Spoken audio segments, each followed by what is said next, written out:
बात सरकार को लेकर होगी, बात होगी बजट को लेकर, क्योंकि 2026 के इस बजट पर जहां पर सभी की नजरें हैं और उम्मीदें भी बहुत ज्यादा हाई हैं। फरवरी के पहले हफ्ते में जम्मू कश्मीर में बजट पेश होने की तैयारी की जा रही है।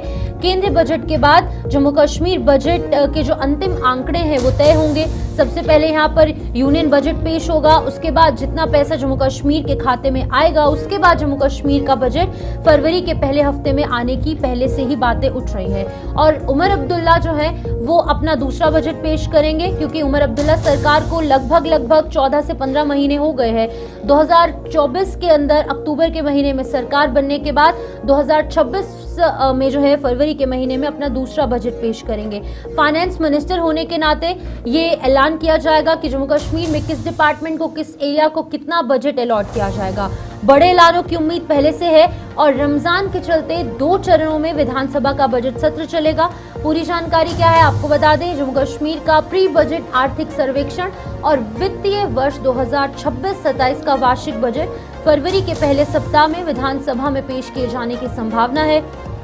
आपको बता दें कि बजट और आर्थिक सर्वेक्षण की तारीख मुख्यमंत्री उमर अब्दुल्ला और विधानसभा अध्यक्ष अब्दुल रहीम राठौर के बीच होने वाली बैठक के बाद तय किया जाएगा। आधिकारिक सूत्रों का कहना है, उनके अनुसार केंद्रीय बजट के बाद ही जम्मू कश्मीर बजट को अंतिम रूप दिया जाएगा, क्योंकि केंद्र का हिस्सा केंद्र बजट पर निर्भर करता है। जाहिर सी बात है, जितना बजट जम्मू कश्मीर को लेकर अलॉट होगा, क्योंकि जितने भी राज्य केंद्र शासित प्रदेश हैं उनका अलग से बजट जो है वो यूनियन बजट के अंदर पेश किया जाएगा। उसी के आधार पर जम्मू कश्मीर का बजट भी फाइनेंस मिनिस्टर और सीएम उमर अब्दुल्ला जो है वो पेश करेंगे। केंद्रीय वित्त मंत्री निर्मला सीतारमण के 1 फरवरी को बजट जब वो पेश करेंगे और संभावनाएं फिलहाल 1 फरवरी की हैं कि हो सकता है 1 फरवरी को बजट पेश किया जाए। आर्थिक सर्वेक्षण बजट से 1 दिन पहले सदन में रखा जा सकता है और ये उमर अब्दुल्ला का मुख्यमंत्री के रूप में दूसरा बजट रहने वाला है। इसमें राष्ट्र सम्मेलन, सरकार की प्रमुख घोषणाएं शामिल हो सकती हैं। वह विधानसभा सत्र 2 फरवरी से शुरू होगा और रमजान को देखते हुए इसे 2 चरणों में आयोजित किया जाएगा। फिलहाल आपको बता दें कि दूसरा बजट उमर अब्दुल्ला सरकार का, क्योंकि 2024 के अंदर जब ये गवर्नमेंट 25 में एक बजट पेश किया गया और उसके बाद अब जाकर फरवरी के पहले हफ्ते 2026 में एक बजट पेश किया जाएगा, क्योंकि लोगों की उम्मीदें हैं, सभी की नजरें इस बजट पर रहने वाली हैं। हमारे साथ senior news editor mister Vinod Kumar ji join कर चुके हैं। विनोद जी, आपसे जानना चाहूंगी, सभी की नजरें 2026 के इस बजट पर रहने वाली है, उम्मीदें भी बेहद ज्यादा हाई हैं। सरकार कैसे इन उम्मीदों पर खरा उतरता नजर आ सकता है? बिल्कुल शिपन, सवाल ये होता है कि हर एक बजट पर जनता की निगाह रहती है। बिल्कुल। और उसका वजह ये रहती है कि इस साल टेंटेटिव 2026-27 के बीच में सरकार की आमदन कितनी हो रही है और सरकार खर्च कितना कर रही है, और उससे भी ज़्यादा इंपॉर्टेंट ये रहता है कि किस किस सेक्टर में कितना खर्च किया जा रहा है। और जम्मू कश्मीर की माली हालत वैसे भी आपको पता है कि इतनी ज़्यादा सक्षम नहीं है, और इसलिए ये दूसरी बड़ी बात यह है कि उमर अब्दुल्ला का ये दूसरा बजट है। एक साल से ज़्यादा टाइम हो गया है सरकार को बने हुए। अब सरकार को भी इस चीज़ का आकलन हो चुका है कि कितना पैसा हमारे पास आता है, सेंट्रल सेक्टर से कितना आता है, स्टेट सेक्टर से कितना आता है, उसको कैसे डिस्ट्रीब्यूट करना है, कौन से फोकस एरियाज़ हैं जिनको ज़्यादा पैसे देने की ज़रूरत है। तो ये बड़ा इंपॉर्टेंट है कि किस सेक्टर में कितना पैसा ज़्यादा दिया जाता है, ये बड़ा इंपॉर्टेंट है। विनोद जी, देखिए, बहुत सारे ऐसे डिपार्टमेंट्स है, बहुत सारे ऐसे खेमे हैं जिनमें कि ऑलरेडी नाराज़गी देखने को मिल रही है। हम रहबरे तालीम को नहीं भूल सकते और बहुत सारे हम डेली वेजर्स को नहीं भूल सकते। सबसे इम्पॉर्टेंट मुद्दा डेली वेजर्स का था।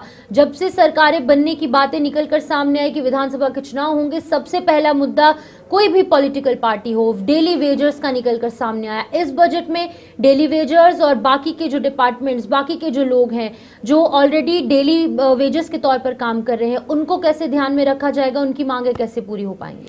बिल्कुल शिपन, आपने ठीक कहा। जब आतंकवाद पीक पर था तो आतंकवादियों ने सबसे पहले जो एजुकेशन इंफ्रास्ट्रक्चर है उनको तबाह करने की कोशिश की थी। सारे स्कूल पुल जला दिए थे। तभी गवर्नमेंट ने एक फैसला लिया था, रहबरे तालीम, यानी उस एरिया का जो पढ़ा लिखा व्यक्ति होगा उसको स्कूल का हेड बना दिया जाएगा, वो स्कूल चलाएगा और शिक्षा भी देगा और बाद में उसको नियमित किया जाएगा।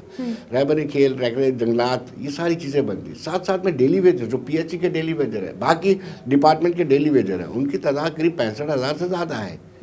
वो लगातार प्रोटेस्ट कर रहे हैं और हर सरकार के लिए वो गले की फांस बना होता है।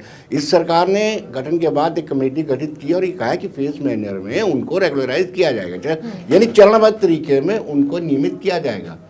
लेकिन अब देखना यह है कि बजट के अंदर क्या उस मद में कोई पैसा रखता है, उस कंपोनेंट रखते हैं, कुछ पैसा बजट से बचा के रखते हैं कि हमने रेगुलराइज करना है, या फिर दिल्ली पे डिपेंड रहता है। और भी बहुत सारे एरियाज़ हैं जिनकी ज़रूरत है। अब कॉन्ट्रैक्टर्स का पैसा नहीं आया हुआ है, वो भी लड़ रहे हैं, संघर्ष कर रहे हैं पुराना।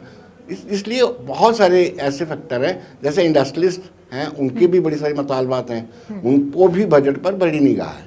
बिल्कुल। और सर एक आखिरी सवाल बहुत ज़्यादा इंपॉर्टेंट है। देखिए, यूनियन बजट पर जम्मू कश्मीर के इस बजट को पूरी निर्भरता देखने को मिलेगी। Already CM Umar Abdullah as a finance minister, as a chief minister, वो कह चुके हैं कि जम्मू कश्मीर के जो अपने खजाने हैं वो फिलहाल खाली हैं, जो कि आपने भी जिक्र किया।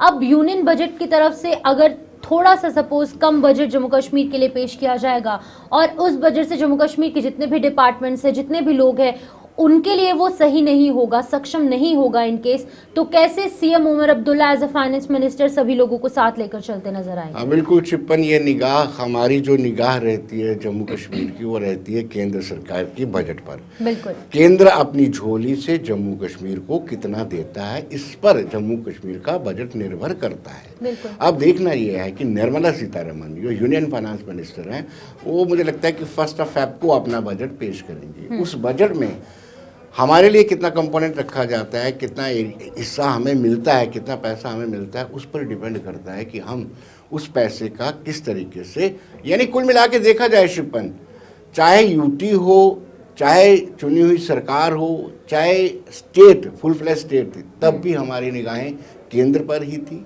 आज भी हमारे केंद्र पर ही हैं कि केंद्र हमारी झोली में क्या डालता है।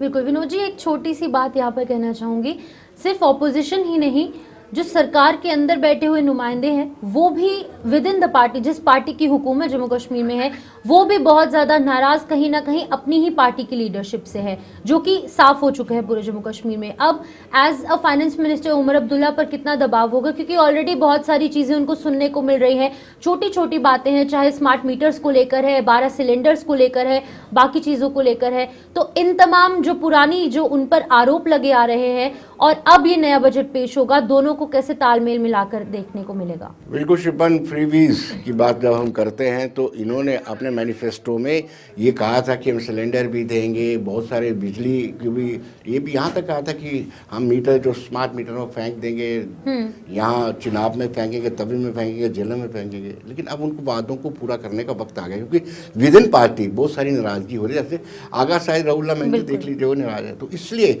बहुत ज़्यादा दबाव रहेगा उमर अब्दुल्ला पर। कैसे फ्री बिजली दी जा सकती है, कितने यूनिट फ्री दिए जा सकते हैं, उसके लिए पैसा कहाँ से आएगा, सिलेंडर की बात करेंगे, और बहुत सारे वादे हैं, उनको पूरा करना पड़ेगा, तो दबाव ज़रूर है।